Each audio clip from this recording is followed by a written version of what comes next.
They told you your softness was kindness, that silence made you good, that staying small kept you safe. But what if that wasn't true? What if weakness wasn't a flaw, but a lie you were trained to believe? This is not motivation, it's demolition. I'm here to tear down the illusion that you must be agreeable to be respected, passive to be accepted, or silent to be spiritual. That's not virtue, that's self-betrayal, and the world rewards it because it keeps you tame. But beneath the conditioning is something real, something dangerous, something powerful. And in this monologue, driven by Nietzsche's fire and Stoic discipline, we're going to bring it back. You'll learn why weakness is a choice, why victimhood is slavery, and why your true strength comes from authenticity, purpose, and self-command. If this message hits you, if it cuts through the noise, like the video and subscribe. This isn't feel-good advice. This is a wake-up call. Number 1. Weakness is an illusion born from self-betrayal. Weakness is not a condition you were born with. It's not something stamped into your bones, assigned by fate, or etched in your DNA. Weakness is a story, a script, a set of beliefs handed to you quietly, consistently, until you forgot to question them. Society has a clever way of turning obedience into a moral ideal and turning fear into a virtue. And once you start believing that narrative, you don't need chains. You'll stay small all by yourself. Let's be clear. Weakness is not being emotional. It's not crying, feeling deeply, or having moments of doubt. True weakness is emotional submission. It's when you feel fear and let it lead. It's when you hear your instinct scream, leave, and you stay. It's when you know something is false but nod anyway to keep the peace. This is not compassion. It's self-betrayal, and it's far more common than you think. According to Stoic philosophy, every external circumstance is neutral. It's our judgment that makes it good or bad, Marcus Aurelius reminded himself daily. You have power over your mind, not outside events. Realize this, and you will find strength. If your suffering comes from your judgment, then weakness does too. It's not life that made you fragile. It's the lie you agreed to about who you are. This illusion of weakness often begins early. You're taught to be polite instead of assertive, to share when you want to protect, to be nice when your boundaries are being violated. Slowly, your nervous system becomes trained to associate strength with conflict and compliance with safety. And the worst part? You begin to mistake fear for humility. You call your laziness self-care. You label your silence maturity. But beneath the surface, your soul knows better. Seneca wrote, "No man is more unhappy than he who never faces adversity, for he is not permitted to prove himself." Adversity is not the enemy, it's the mirror. It shows you who you've become and who you've betrayed to keep the peace. When you avoid discomfort, you're not preserving peace. You're abandoning truth, and that quiet, daily abandonment of truth is what gives birth to real weakness. Take the example of Frida Kahlo. Her physical pain was immense, but her strength was never in her body. It was in her refusal to be defined by it. She didn't let her wounds turn her into a victim. She turned them into art. She refused to betray herself by hiding. That is strength, not comfort, not image, but the radical choice to remain authentic even when the world begs you to break. Likewise, James Baldwin once wrote, "The place in which I'll fit will not exist until I make it." That's a man who rejected the illusion. He refused to contort himself into society's mold. He chose truth over acceptance. That's the Stoic path, not suppression of emotion, but domination of illusion. To see clearly where the betrayal began and to stop participating in it. So ask yourself, where have you been calling fear discernment? Where have you been choosing ease and calling it wisdom? Where have you allowed comfort to become your cage? Because every time you do, you reinforce the illusion, and illusions once believed, become your prison. The Stoics never claimed life would be easy. They said it would be just, fair, no, but just. Always, and justice begins within. The moment you stop lying to yourself is the moment weakness begins to die. The moment you stop outsourcing your validation, waiting for someone to approve of your truth, is the moment your real power begins to emerge. No one can give you your strength because no one took it. It was never stolen. It was surrendered in small, polite gestures, in words left unsaid, in rooms you stayed in too long. You didn't lose your power. You distanced yourself from it. Not because you were incapable, but because the story of weakness was easier to digest than the responsibility of greatness. You don't need to become strong. You need to return to the version of you that existed before you were taught to doubt yourself. That version is not gone. It's just waiting, and it waits in the silence between your excuses. Even the Stoics didn't worship detachment. They mastered presence. Epictetus, born into slavery, didn't define himself by the chains around his body. He defined himself by the freedom of his thoughts. He said, "It's not what happens to you, but how you react to it that matters." And there, in that reaction, lies your strength, or your self-betrayal. So you must choose. Every day, every moment, you are faced with two paths. One leads to the quiet erosion of self, the other to the fire of growth. One requires nothing, just agreement with the lie. The other demands everything, your clarity, your will, your presence. But only one leads to peace. You can be soft, but don't be submissive.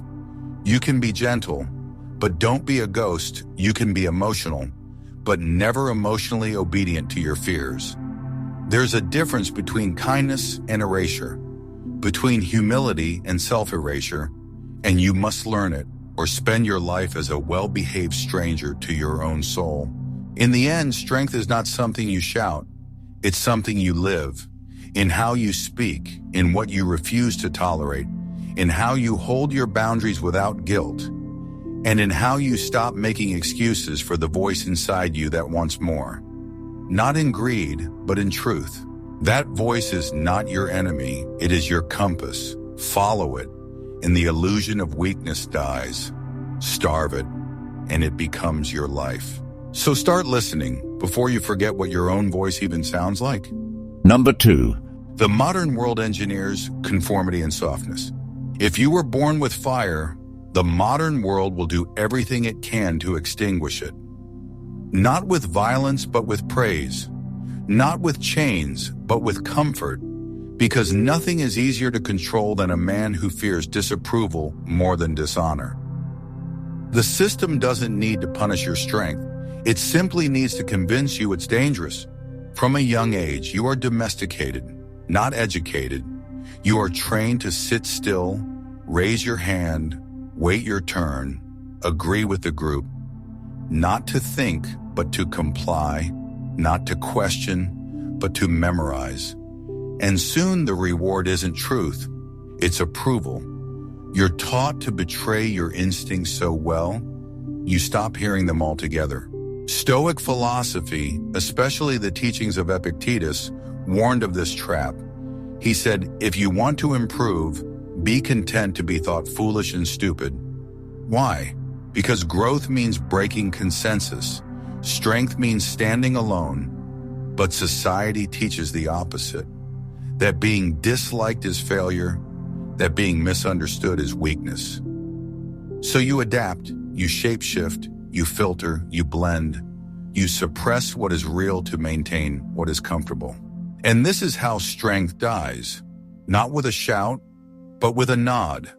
Every time you smile when you want to speak, every time you agree when your body says no, every time you silence your truth to maintain the illusion of harmony, you trade your fire for ashes.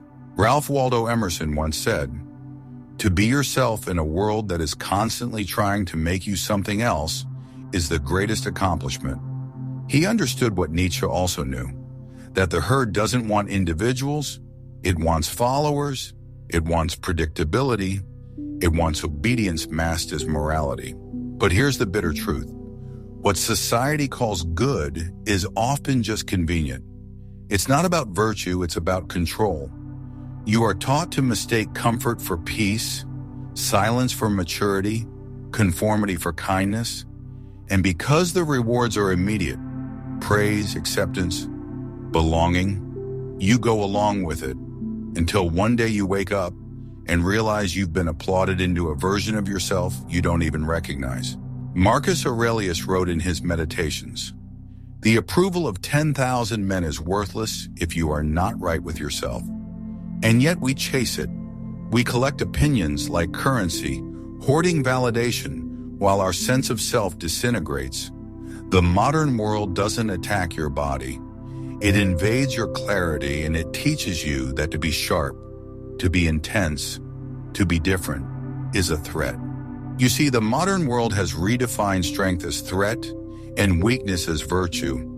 But this distortion didn't come from wisdom. It came from convenience. A strong mind can't be manipulated. A clear voice can't be marketed to. A person with self-command doesn't need to be told who to be. So the system encourages the opposite: emotional chaos, mental fog, and spiritual dependence. And the more distracted you are by trends, labels, and emotional reactions, the less you can see what's being done to you. Stoicism teaches us to return to clarity, to strip away what isn't essential. That's why Epictetus taught his students to guard their impressions, to filter every external message through the question, is this within my control? Most of what society demands from you, your image, your tone, your speed, isn't about truth, it's about control. So the antidote is not rebellion through noise. It is rebellion through silence, simplicity, and sovereignty. When you reclaim your time, you reclaim your attention. When you reclaim your attention, you reclaim your mind. And when you reclaim your mind, you become dangerous, not violent, but immovable. Think of Jiddu Krishnamurti. He once said, "It is no measure of health to be well adjusted to a profoundly sick society." He refused to lead a religious movement. He refused to let institutions define his message. He chose clarity over comfort, and in doing so became a living example of inner strength that could not be packaged, branded, or controlled. That's what Stoicism ultimately offers you. Not just peace, but power. The power to see clearly in a world built on distortion. The power to hold your ground when the tide of approval pulls at your ankles. The power to speak once and have it land, because your words are rooted in truth, not performance. This is not about being difficult. It's about being disciplined. Because the moment you realize how much of your life has been shaped by the need to fit in, you begin to reclaim the courage to stand out. So today, question it all. Question who taught you to be soft. Question why you're so afraid to be seen as intense. Question what you lost while chasing what was approved. Because power doesn't come from being accepted, it comes from being undeniable. And to be undeniable, you must be real. Not loud, not aggressive, just true. That truth will disrupt things. It will upset those who rely on your compliance, but it will also liberate you. And that liberation, that quiet, steady realignment to who you are, that's what they fear most. Not your noise, your presence.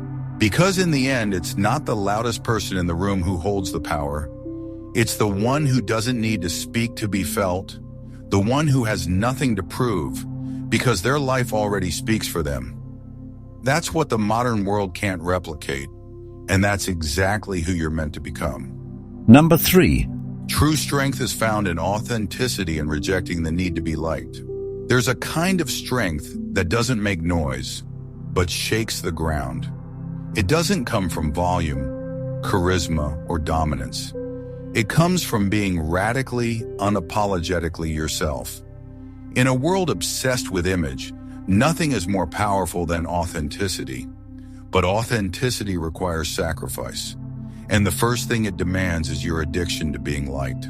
Most people don't live. They perform. They walk into a room and scan for approval. They shape their voice, their posture, even their laughter to fit what they think will be accepted. And slowly, they become strangers to themselves. The more they're liked, the less they exist. Stoicism dismantles this performance. Marcus Aurelius said, "Waste no more time arguing what a good man should be. Be one." That is the essence of authenticity, living the truth without waiting for applause, not because it's easy, but because it's real. The Stoics understood that reputation is fleeting, and the only audience that truly matters is your conscience. Yet we're conditioned to believe the opposite. Social media trains us to curate, not to connect. Culture rewards agreement, not conviction. So people water themselves down. They call it diplomacy when it's really self-erasure. They say they're being flexible when in fact they're being false. But every time you shrink to fit someone else's comfort, you signal to yourself that your truth is unsafe. And the subconscious remembers over time. The soul becomes quiet, not peaceful, silent, not content, suppressed. There's a high cost to the need to be liked. It makes you moldable and easily manipulated. Anyone who gives you approval can take it away. And once you fear that loss, you become owned, not by force, but by perception. Think of someone like David Bowie. He reinvented himself constantly, not to be liked, but to be true. He didn't chase the market. He expressed the moment. He took risks, sounded strange, looked different, and became unforgettable. That's what happens when you drop the need to be palatable. You become undeniable. The Stoic response to popularity is detachment, not from people, but from needing their praise. Epictetus said, "If you want to be free, don't wish for things to happen as you want. Wish for them to happen as they do, and you will go on well." The lesson is simple. You can't control how people see you. You can only control who you are. And who you are is not a brand, not a persona, not an echo of what others expect. Who you are is something deeper. It's what remains when the image fades, and ironically, it's what draws people in the most. Not your agreement, but your clarity. Not your charm, but your truth. But this path isn't easy. The moment you stop being what others want, they may pull away. Some will call you selfish. Others will say you've changed, and they'll be right, you have changed. From someone who needed approval to someone who doesn't. From someone who filtered their soul into a smile to someone who simply stands as they are. This is why authenticity feels so dangerous. It threatens the agreements that keep shallow relationships alive. It exposes the manipulation that thrives on your compliance. And it reveals who actually values you, for you, and who only liked the role you played. So the question becomes, would you rather be liked or seen? Would you rather be admired or known? Because you can't have both. Not if your truth disrupts the image they built of you, and eventually, if you're brave, you'll let the image die. James Baldwin again. His words were sharp, controversial, and unfiltered. But that's why they lasted. He didn't dilute his truth to fit in. He let it cut, and that cut created space for others to speak, for silence to break, for change to begin. That's power. It came from clarity, not likability. Authenticity isn't just about being different. It's about being disciplined enough to be consistent, to stand in your truth when it's inconvenient, to speak when it's unpopular, to act from principle, not permission, and to understand that your presence is the permission. And here's what most people never realize. The pursuit of being liked is endless. It doesn't stop at one compliment, one promotion, one follower. It grows until your entire life is lived for people who wouldn't even recognize you without the mask. That's not love. That's spiritual starvation. Seneca warned of this. He wrote, "What is the point of having countless books and libraries whose titles the owner could scarcely read through in a lifetime?" The point wasn't about books, it was about excess. That same principle applies to approval. What is the point of having countless admirers if you have no connection to your core?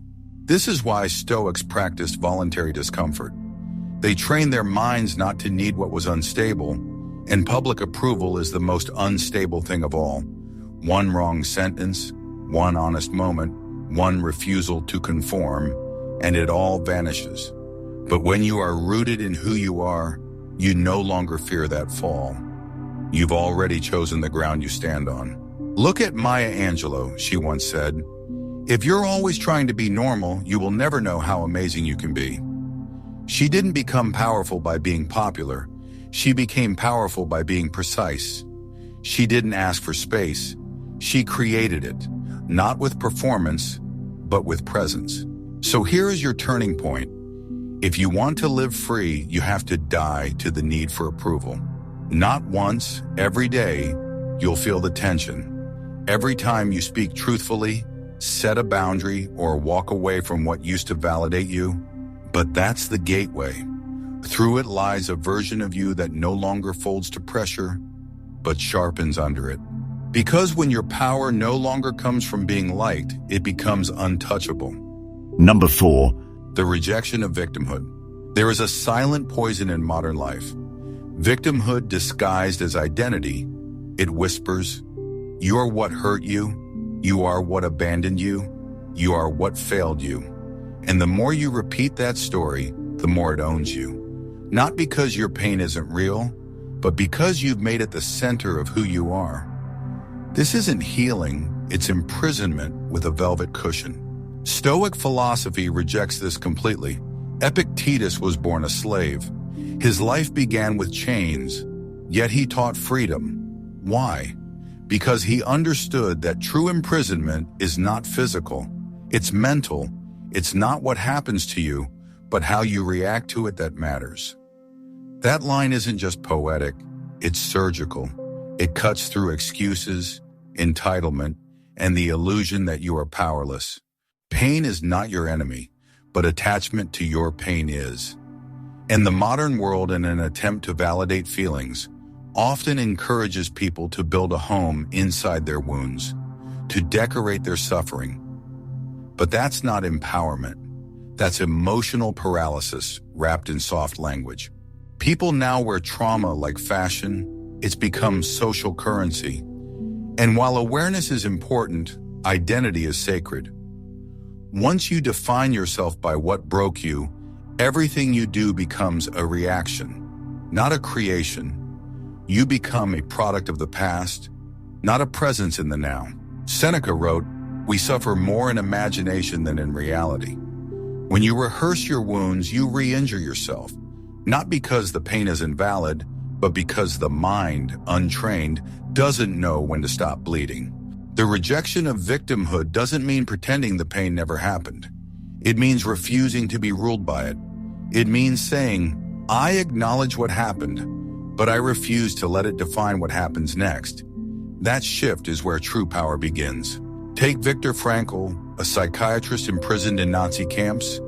He lost his family, his health, nearly his life, but not his mind. He said, "Everything can be taken from a man but one thing, the last of human freedoms, to choose one's attitude in any given set of circumstances." That is Stoicism in action. It's not denial, it's dominion. Even in daily life, when someone disrespects you, when something doesn't go your way, when plans fall apart, you can still choose. The moment you say, "This is happening to me," you give away your strength. But the moment you say, "This is happening through me," you become the architect, not the victim. This shift is not just intellectual, it's cellular. The body changes when you stop rehearsing powerlessness. The voice changes. The posture changes. Victimhood seeps into the way you breathe, speak, and move. and people can feel it, just like they can feel when it leaves you. That's why healing must include truth, not just soothing stories, but clarity, responsibility.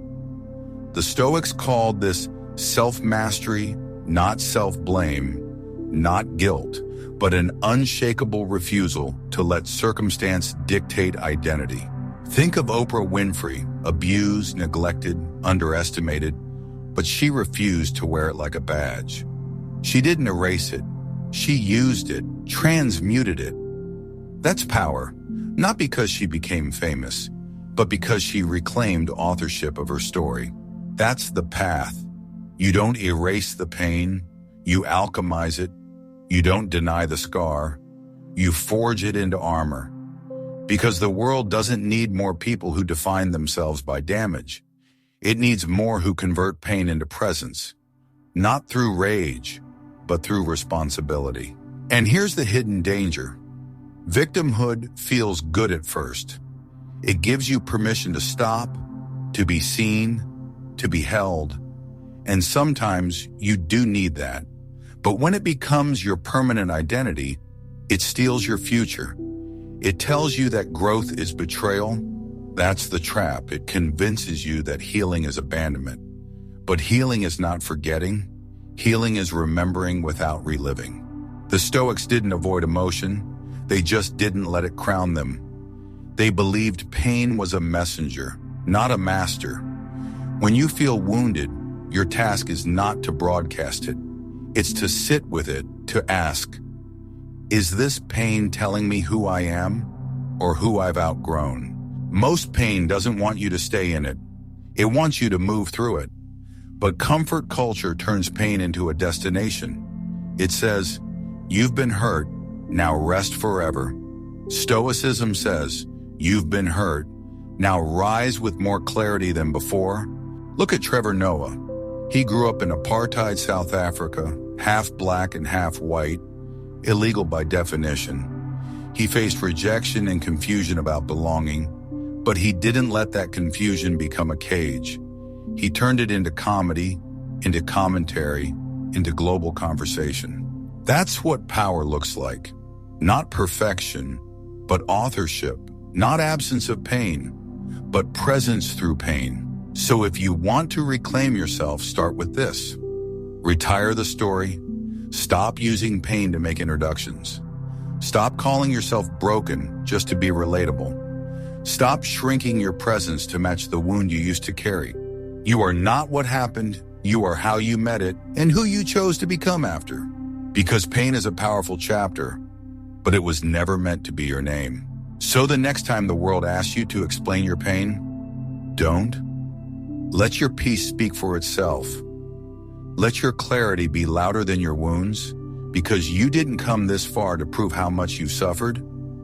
You came this far to prove how deeply you've healed. Number 5. Power is forged through purpose and self-command. Most people wait for motivation. They wait to feel like it. They wait for clarity, inspiration, energy, or some kind of permission. But the Stoics would say that wait is the problem, because real strength isn't found in feelings. It's forged through purpose. It's shaped through daily, deliberate self-command. Not once in a while, not when convenient, but as a way of being. Purpose is not found, it's chosen, it's created. It's something you define with your actions, not your fantasies. Marcus Aurelius wrote, "At dawn, when you have trouble getting out of bed, tell yourself, I have to go to work as a human being." That wasn't just about discipline, it was about identity. It was about aligning every morning with something bigger than comfort. When you lack purpose, distractions seem important. Every text, every opinion, every dopamine hit feels urgent. But when you are locked into a mission, when your life is aligned with a deep why, those same distractions become irrelevant. Not because they disappear, but because you no longer give them power. Self-command means doing what aligns with your highest values, even when your feelings don't cooperate. It's showing up when no one's watching. It's saying no without explanation and yes without applause. It's quiet, repetitive, sometimes boring, but it builds something sacred. Trust in yourself. Seneca warned, "If a man knows not to which port he sails, no wind is favorable." Without direction, even progress is wasted, and most people don't suffer from lack of potential. They suffer from lack of alignment. They're busy, but not effective. They move fast, but not far, because they haven't chosen their port. They haven't named their purpose. But once you do, your entire nervous system recalibrates. You stop asking, "Do I feel like it?" You start asking, "Does this move me forward?" And from that point on, you begin to command your life, not just react to it. Look at someone like Steve Jobs. He wasn't obsessed with productivity hacks or motivation speeches. He was obsessed with the mission, with clarity, with bringing something beautiful into the world. And that obsession filtered everything else. His no became sharper. His time became sacred. Because his purpose wasn't vague, it was embodied. And that's the goal. Not just to have a purpose, but to become it. Not to write it down once and forget it, but to tattoo it on your habits, to make it visible in your calendar, in your mornings, in your posture, in your presence. The Stoics didn't separate purpose from action. For them, virtue, living with excellence, was the purpose. And every moment was a chance to express it, not to wait for the right time, but to make the time right by living it well. This is why real power doesn't come from intensity. It comes from consistency, not in bursts, but in rhythms, daily disciplines, grounded habits. You don't need to shout your power. You need to repeat it over and over until it becomes who you are. Think of someone like Angela Duckworth, the researcher behind the concept of grit. Her work showed that passion and perseverance matter more than talent, that people who stick to something longer, not just harder, tend to win. And Stoicism knew this all along. Epictetus said, "Freedom is the only worthy goal in life. It is won by disregarding things that lie beyond our control. And to disregard what doesn't serve you, you must be ruled by something greater." That's what purpose is, a ruler, a guide, a fire that shapes everything it touches. So what does self-command look like in practice? It looks like getting up when you said you would, speaking clearly instead of complaining, saying no to what drains you, even if it feels easier to say yes. It looks like finishing the task, even when no one claps. Because every time you follow through on your values, you wire confidence, not fake confidence, but earned certainty. And the more you live from that place, the less you need validation. Because you trust your own rhythm, you trust your own standard. The world is loud. It wants you reactive. It wants your attention divided. But your peace, your power, is in doing the opposite, in choosing silence. Focus, direction, repetition, not for show, but for strength. And here's the deeper truth. Purpose doesn't just guide your actions, it anchors your identity. Without it, you're swayed by every mood, every trend, every criticism. You become a reflection of your environment, not a creator of it. But when you move with intention, you become immovable. You stop performing life and start directing it. Even the smallest act, done with intention, becomes powerful. Drinking water, making your bed, finishing what you start. These are not trivial habits. They are declarations. They say, "I am here. I am in command. I do not wait to feel ready. I move, therefore I am." Because the man who has chosen his purpose and commands himself to honor it is no longer a slave to circumstance. He's no longer a victim of moods. He becomes sovereign, and sovereignty is the foundation of all true power. You've heard the noise long enough. You've tried softness when what you needed was strength. You've apologized for your instincts, silenced your truth, and labeled your discomfort as humility. But deep down, you know that wasn't growth. That was self-abandonment, and now it ends. This isn't a call to be louder, it's a call to be clearer, To stop performing peace and start protecting it. To stop chasing validation and start honoring your direction. True power isn't something you earn from the world. It's something you reclaim from within, through discipline, through presence, through purpose. So take this as your turning point, not a motivation speech, a mirror. Look into it and ask yourself, not who am I supposed to be, but who am I when I stop hiding? If this message cut through the noise, like it was meant to, don't forget to like, subscribe, and keep walking the path. Quietly, powerfully, unshaken.